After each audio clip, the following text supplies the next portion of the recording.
At CEREVITY, we speak with leaders every day, so we understand the view from the top. So let's get right to it. A recent Vistage study found this is the number that matters. And this isn't a personal failing, it's just a reality of the role. It is not just you. Right. The advice to just work less or take a vacation, that stuff just doesn't work here. You're managing a constant performance. There's what everyone sees, and then there's what you actually carry. Our clinicians see these specific drivers every day. They create a totally unique kind of depletion. And that isolation, it's a huge factor. You're processing enormous stress without support, and that has consequences.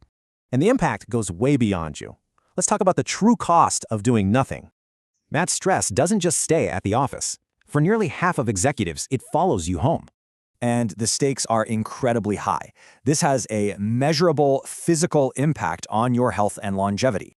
You know, an exhausted leader inadvertently creates a ripple effect, a cascade of burnout through the company.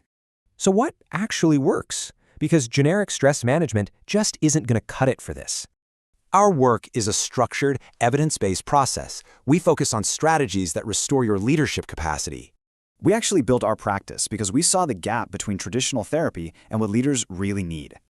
Our entire model is built for your world, providing the flexibility and absolute privacy your role demands. If you're ready to stop white-knuckling it and want to work with a clinician who gets your world, reach out to us at CEREVITY. Book your first session. We're ready when you are.